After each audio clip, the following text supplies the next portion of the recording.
quieran pues ver después la discusión, la puedan ver. Entonces nos acompaña aquí el profesor Augusto Valderrama, la profesora Zaira Garavito, profesores asociados del DCB. Zaira es la directora de Bioldes y Augusto del Instituto de Ciencias Biomédicas.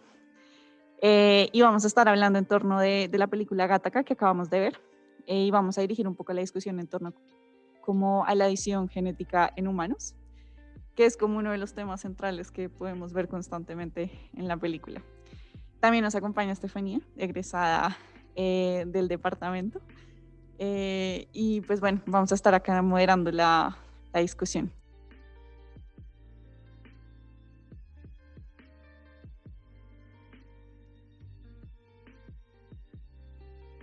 Realista tiene como por ejemplo lo de la secuencia, cuando la chica sacó la secuencia, o sea, como que sacó toda y GTA, o sea, como que en verdad se esforzaron como en, en que esa secuencia tiene esas 4 letras.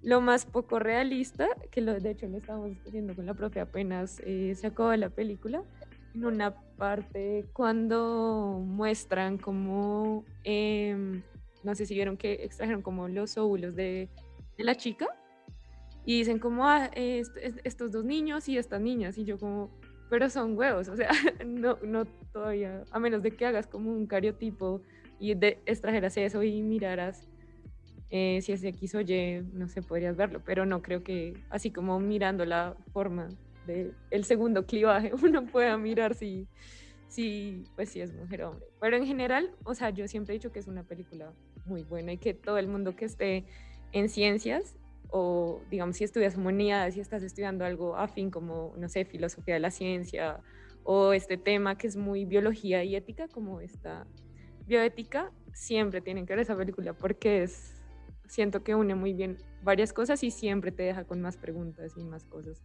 que pues espero podamos discutir.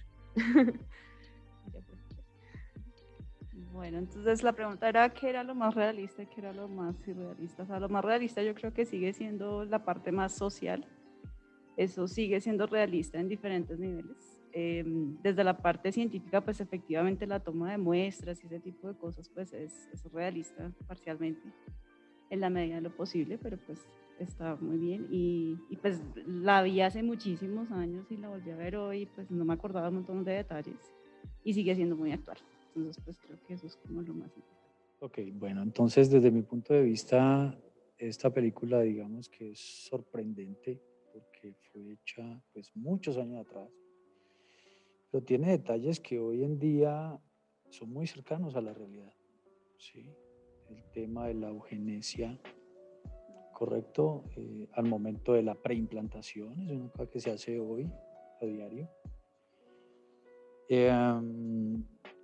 Incluso se acerca un poco al tema de la genómica, de las características complejas, porque si ustedes ven al principio empieza a decir, bueno, la probabilidad de desórdenes, bipolaridad, etcétera, todo este tipo de cosas que hacen parte de la genómica compleja, hoy en día el mercado ya las está ofreciendo, ¿sí? Y ofrecen características asociadas al comportamiento, a la personalidad, y de hecho, ayer precisamente investigaba un poco el tema y un artículo que salió el 1 de julio, el New England Journal of Medicine, lanza una advertencia porque hay compañías en Europa y en los Estados Unidos que ya ofrecen eso. Y que no estamos tan lejos.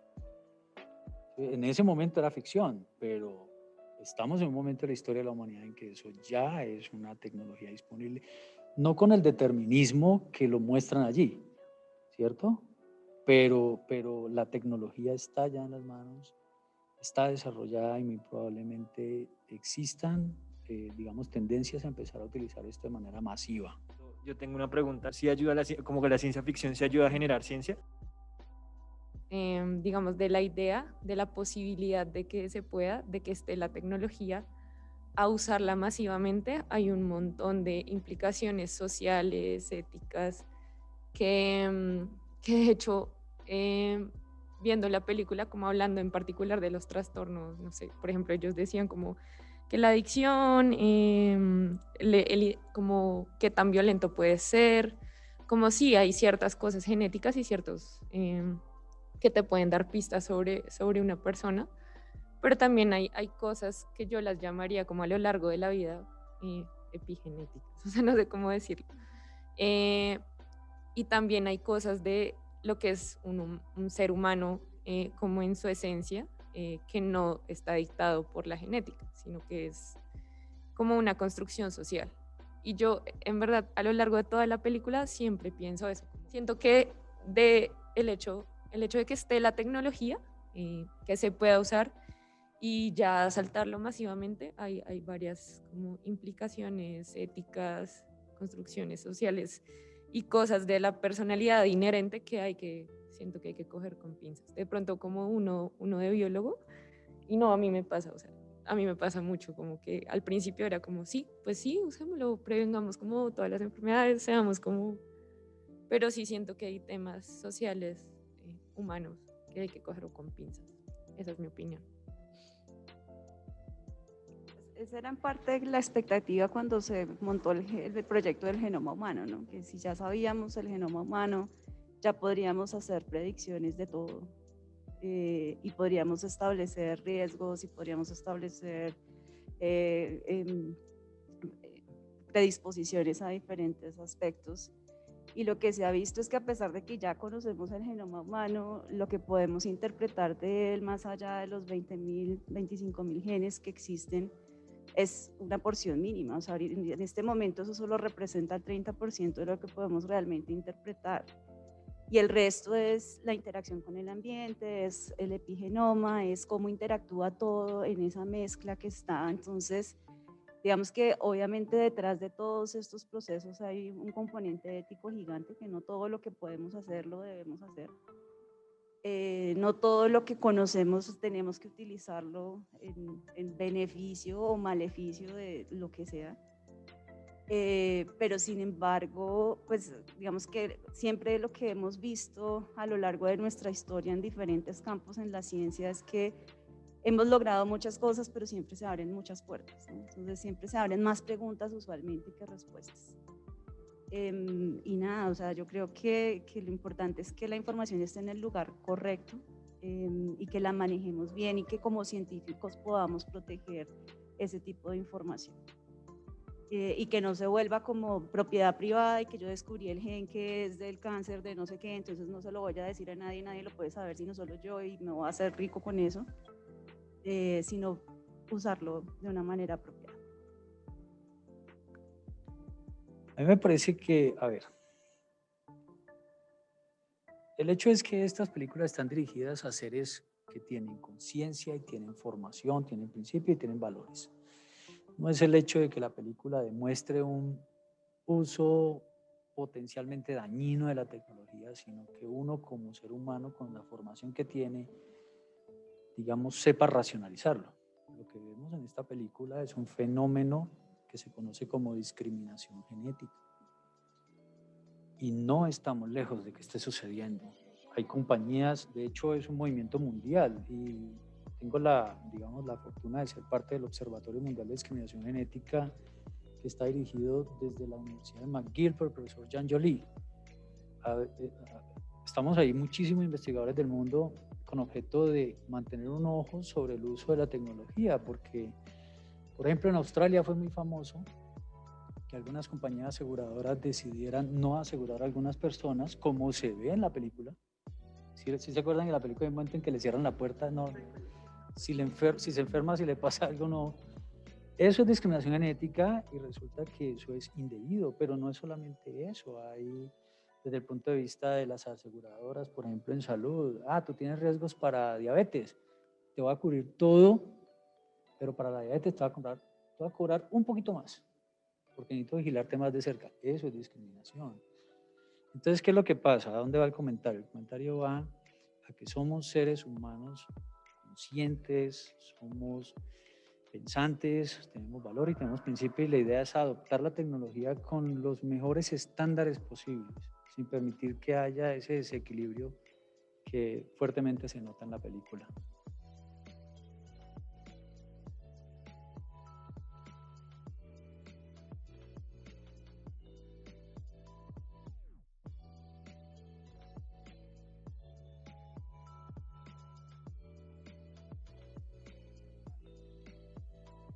¿Soy yo?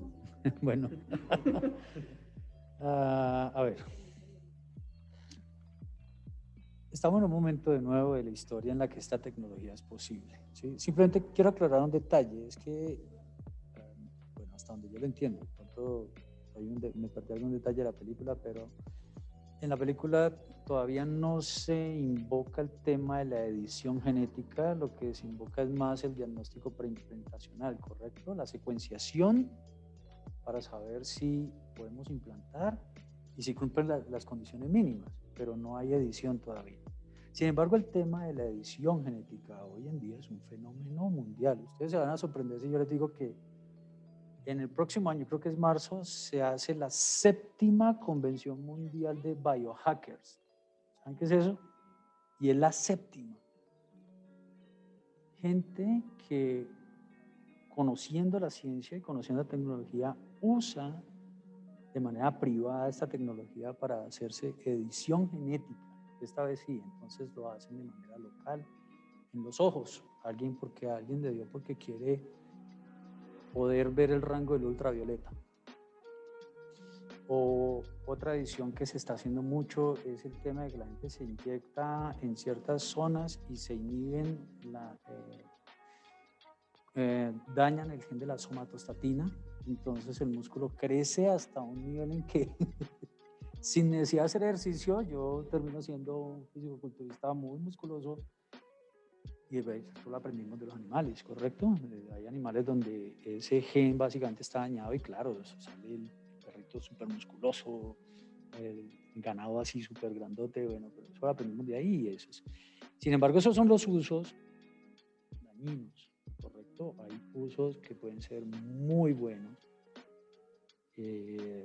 por ejemplo, para corregir, y en este mismo momento hay formas de corregir algunas enfermedades hematológicas, por algo, creo que para hemoglobina S ya hay, para algunas hemofilias ya hay, ¿cierto? Es decir, en esos casos el uso es correcto de la tecnología.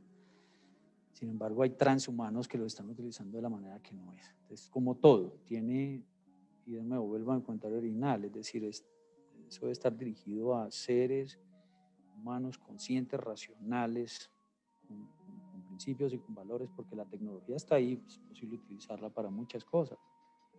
Tiene su lado bueno, es tu pregunta. ¿Tiene un lado bueno? Claro que lo tiene, ¿cierto? Pero bajo ambientes controlados, pienso yo.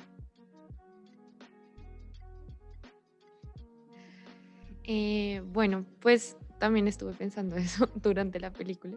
Y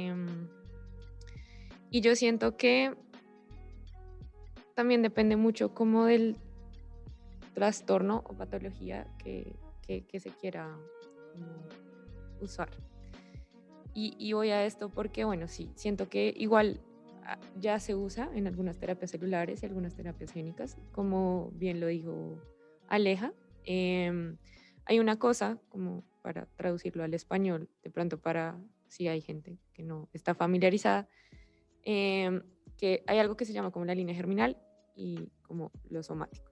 Lo germinal es básicamente eso, como que se va a heredar a la siguiente generación.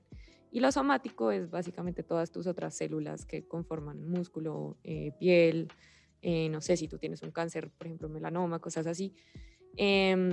Cosas que ya se están trabajando con terapias génicas y con terapias celulares. Y acá hablándolo desde el área de la biología del desarrollo, pues hay un enfoque bien fuerte en la biomedicina. Y de hecho, también en esto del cáncer, un enfoque muy fuerte, como en qué es lo que está haciendo que estas células y como que estas células, sabemos que, por ejemplo, en el cáncer son diferentes a las otras, se comportan de forma diferente, pero qué es lo que hace que dentro de ellas su mecanismo genético, no sé, se desregule y entonces empiecen a tener estos patrones de crecimiento como proliferación descontrolada y pues cosas que sabemos que suceden en el cáncer. En estos tipos de patologías yo creo que es bien como, bueno, o sea, si es una aproximación que es como si, ¿sabes? Si va a hacer que la calidad de una persona, la calidad de vida de una persona sea mejor, bien. Y si esa persona lo quiere aprobar, también bien. Por ejemplo, en el caso del autismo, por ejemplo, que quieran arreglarlo. Yo no sé si eso esté bien, ¿sí? O sea, porque igual siento que las características que tiene esa persona las hacen únicas y también hemos visto casos en que las personas autistas incluso pueden llegar a tener como un nivel de concentración eh, más alto que otras personas. O sea, hasta puede ser como, qué sé yo, una adaptación evolutiva a ser más enfocado y pues nosotros de la forma en la que lo vemos sesgados, es como, no, no es bueno, no es perfecto. Siento que en esos casos, como donde roza con la humanidad, no es algo, como no es algo tan particular como por ejemplo un cáncer o algo, yo lo llamaría como anatómico, que literalmente te está impidiendo vivir, sino cuando es algo más relacionado con tu personalidad, como todos estos trastornos que igual tienen asociaciones genéticas, siento que vuelvo al tema, hay que cogerlo como con pinzas y decidir como si esa persona quiere vivir así o si no. El uso bueno y malo siempre va a tener un contexto social que nunca podemos descartar, porque lo que era bueno hace 15 años, seguramente en otros 15 pues va a ser diferente. Entonces es muy difícil poder controlar qué es lo que va a ser bueno y qué es lo que va a ser malo en algún momento, porque todo tiene un contexto cultural, un contexto social. Digamos que abordamos las enfermedades y cuando uno piensa en el campo biomédico, uno siempre dice, no, pues es que queremos curar el cáncer, entonces si bloqueamos ciertas proteínas, ciertos factores de transcripción, ciertas moléculas que están asociados al control del ciclo celular y los bloqueamos, pues curaremos el cáncer. Pero lo cierto es que no es una única cosa y que todo también tiene una interacción con el entorno, o sea, no podemos desconocer que, como decía ahorita Estefa, en el contexto evolutivo, pues finalmente vamos a tener una contribución y un efecto que no podemos calcular y no podemos medir. Y eso lo vemos, por ejemplo, con el desarrollo de las plantas transgénicas, eso lo vemos con los efectos que ha tenido sobre los polinizadores, eso lo vemos con otros organismos que ya hemos manipulado y que ya hemos modificado y que van a generar efectos en los ecosistemas que en este momento no hemos podido medir exactamente cómo nos están afectando. Y eso no es diferente a lo que vamos a pasar, que nosotros, o sea, saliéndonos un poquito del antropocentrismo, somos una especie más en el planeta y no sabemos las modificaciones que generemos en nosotros mismos, cómo van a afectar el resto del ecosistema. Entonces, esos son, o sea, yo si lo pienso en órganos, en regeneración, si lo pienso en enfermedades, si lo pienso en, bueno, entonces defectos de cierto tipo que pues uno considera enfermedades y que podrían ser subsanados desde esa perspectiva, uno dice, está bien, pero estará bien dentro de 15 años, no lo sabemos, porque no sabemos eso cuánto va a afectar al resto de los procesos evolutivos y a los procesos humanos en general. ¿Puedo decir algo más? Quiero referirme a lo que acaba de decir la profe. Y es que estamos viendo una evolución en el que la meta y el límite se pone y se corre un poquito cada vez más. Quiero referirme con eso a esta autorización, creo que fue en los Estados Unidos, que hace poquito se autorizó hacer estudios en embriones más allá de 14 días.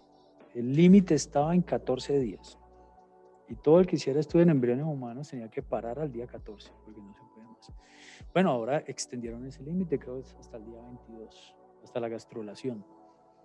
¿Sí? Y desde ese punto de vista, pues lo que está pasando es que es tanta la presión, tal vez económica, correcto, que hace que ese límite se vaya alcanzando o se vaya empujando cada vez más.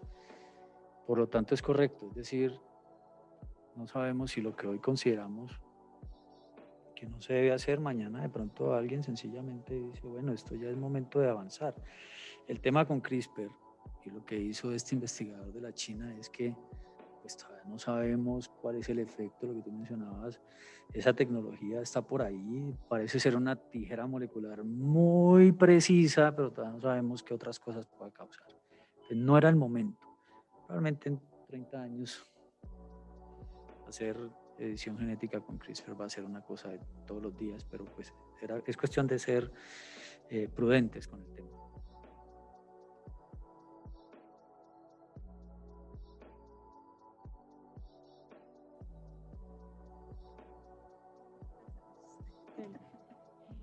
Definitivamente debemos estar metidos en los procesos de legislación. O sea, nosotros somos los que sabemos los riesgos y también sabemos los alcances. Digamos que la gente que trabaja en las leyes, en las políticas públicas, desconoce el contexto biológico, el contexto ético, hasta el alcance que se le pueda dar. Y digamos que nosotros hemos, o sea, digamos que yo misma me considero un ratón de laboratorio.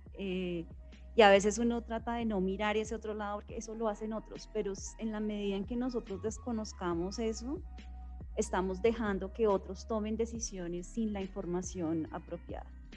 Y si no nos metemos en esa parte de política pública y de política en general, como de poder saber cuáles son los límites reales de lo que debería abarcarse, estamos dejando la ciencia en manos de personas inescrupulosas, estamos dejando la ciencia y el uso de la ciencia en beneficio de unos pocos y no de la sociedad. Entonces, yo creo que es muy importante que lo hagamos. Yo creo que, digamos, probablemente mi generación no será la que lo haga, sino la de ustedes, en donde ustedes tienen claridad de que esto es importante y que debe hacerse. Digamos que en la formación que tienen en general los biólogos en este momento y los microbiólogos en este momento ya pueden ver con más claridad que es necesario trabajar de manera interdisciplinaria y que es necesario meterse en cosas que para uno son aburridas hasta cierto punto, como son las leyes y las regulaciones, pero hay que hacerlo, porque si no lo hacen, por un lado, no nos dejan usarlo, pero habrá otros que sí lo utilicen y que no lo utilicen con los límites que deberían ser. Entonces, yo creo que es crítico hacerlo. Y en relación a la segunda pregunta, la olvidé. Divulgación científica, entonces está muy asociado a eso, porque nosotros somos los que estamos llamados a informar a la gente de lo que es real y de lo que no es real, en ese mismo contexto político y de hasta dónde llega, ¿no? O sea, lo vivimos y lo hemos vivido durante esta pandemia de, no, es que me van a clonar y me van a hacer y me van a poner un chip y me van a seguir y no, o sea, eso no, ¿sí? Entonces, ¿quiénes podemos desmentir todas esas noticias falsas? Pues somos quienes tenemos el conocimiento para poderle explicar a la gente, solo que nos toca sentarnos más bien más a nivel de la comprensión del público en general para poder explicar ese tipo de cosas con claridad y para que la gente esté informada y tome decisiones informadas sobre ese tipo de cosas. Y no simplemente como es que fulanito me dijo y sutanito me dijo y yo creo, pero no sé, no tengo ni idea, pero igual voy a decir que no o voy a decir que sí, que es como lo que vivimos ahorita.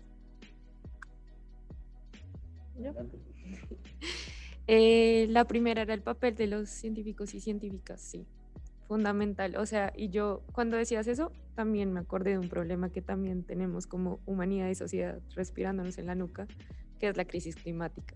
Y siento que todas las legislaciones que últimamente se han tomado han sido como porque siento que algunos biólogos que han salido de las universidades son como, bueno, metámonos, o sea, nos tocó poner una camiseta y como de verdad mirar, informar a las personas que hay que tomar sí o sí estas políticas públicas para que, pues digamos, no sea tan grave. O bueno, pues igual, tema, como que ya estamos grave con lo de la crisis climática, pero sí, como meterse en el papel y ponerse la camiseta, siento que es lo mismo con estas nuevas tecnologías, es como dice la profe y estoy totalmente de acuerdo. Uno tiene un punto, de hecho yo lo experimenté en mi carrera, como cuando estaba haciendo la tesis, en que yo era súper metida y como estaba metida, que las células y acá mirando como los patrones de migración, bueno, muchas cosas, uno ahí mirando como la histología, la tensión histológica, se mete tanto que esta célula está un poquito corrida hasta acá, entonces esto puede, no sé, que la regeneración no esté pasando bien, algo así, yo así ese nivel estaba de concentrada.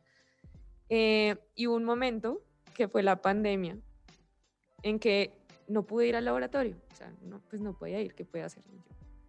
Y siento que fue bueno porque, o sea, obviamente, la pandemia tuvo sus cosas desastrosas, pero yo trato de rescatarle lo bueno porque siento que fue un momento en donde pausé y tuve la fortuna de que mis papás como que siempre me preguntaban como con respecto a la vacuna, no sé qué.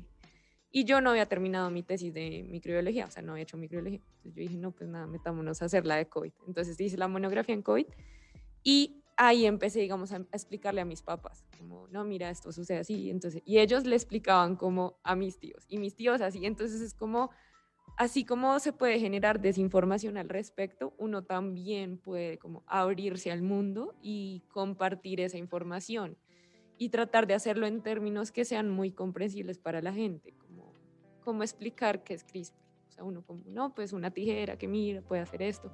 Sí, literalmente es una tijera micro.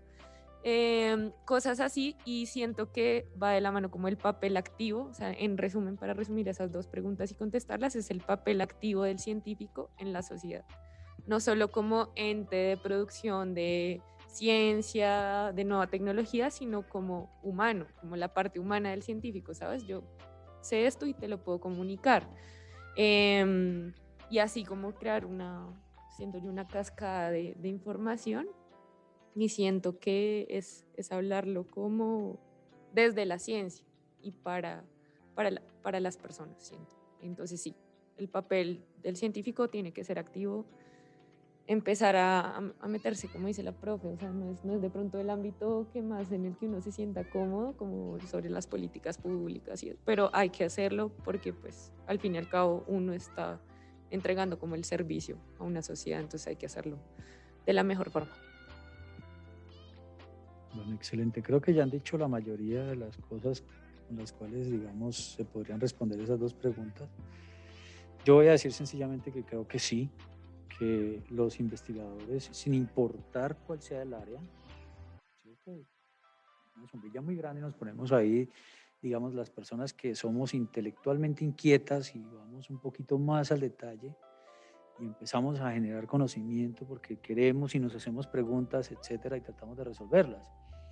Estas personas deben estar más involucradas en la toma de decisiones de la sociedad, ¿correcto? Y eso involucra las comunidades, los tomadores de decisión, todo ese tipo de organizaciones, porque siento, no sé si ustedes me acompañan con ese sentimiento, pero la verdad me parece que a veces decimos un poco como que yo me dedico a esto de la ciencia porque no quiero andar lidiando ni peleando con nadie, no quiero andar en esas. Yo no quiero andar entendiendo a otras personas, no quiero andar metiéndome en alegatos con nadie.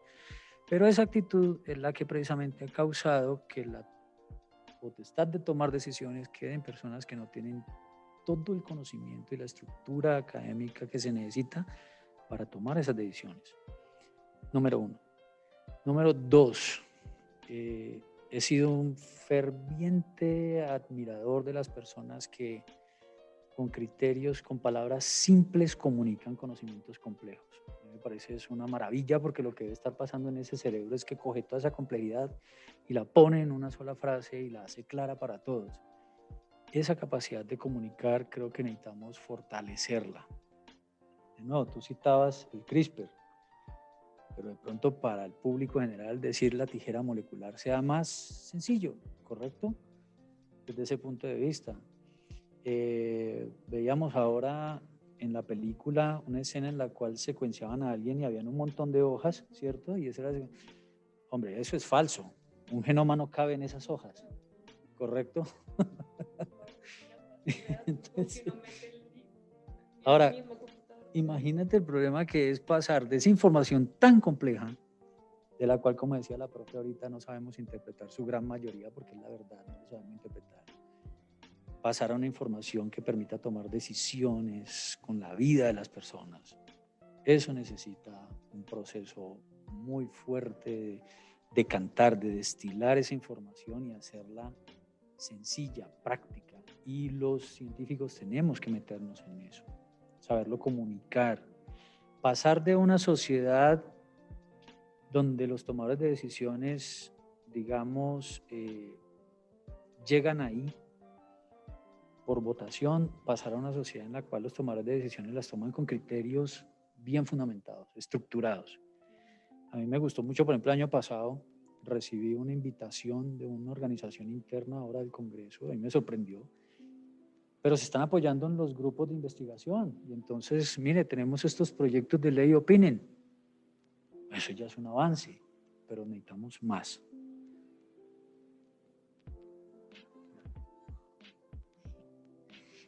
Yo quería como cerrar con una cosa este tema y es también con la cuestión de la pluralidad en la toma de decisiones. O sea, siento que ha sido algo que ha venido como en auge en las últimas décadas, como vamos a hacer.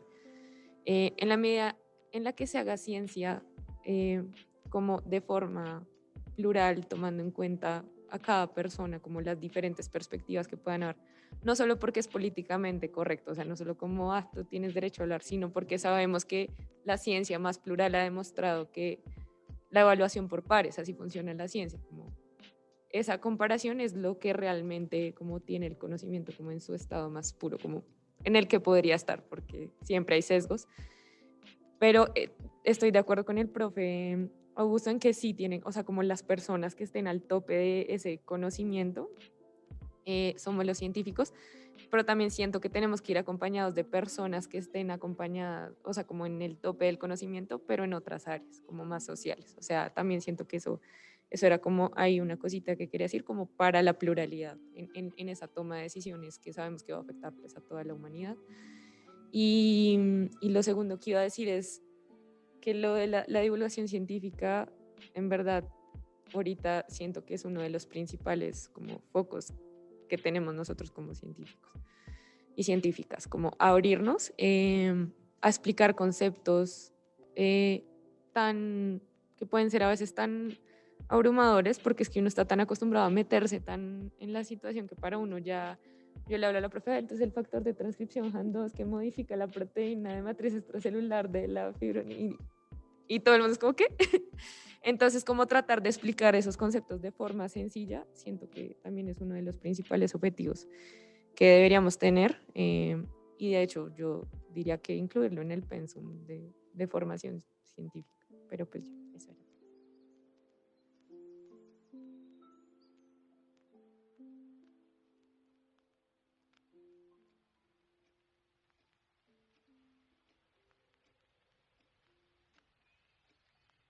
La película, digamos que para mí la conclusión, o sea, yo sacaría dos elementos. Uno es el componente ético, el componente ético en el sentido de algo que con lo que estamos lidiando todos los días en Colombia, que es la inclusión y que es la igualdad de oportunidades y que es dejar el sectarismo en cualquier nivel, o sea, social, económico y en este caso genético, o sea, no tendría por qué ocurrir, y dar igualdad de oportunidades independiente de la condición. O sea, yo creo que todos los seres humanos y toda la naturaleza es capaz de hacer lo que tiene que hacer cuando tiene que hacer. Y yo creo que es importante pues ese mensaje de unidad, ese mensaje de ética y de cero discriminación. O sea, eso no lo podemos permitir en ningún nivel. Yo creo que ese es uno de los mensajes muy importantes.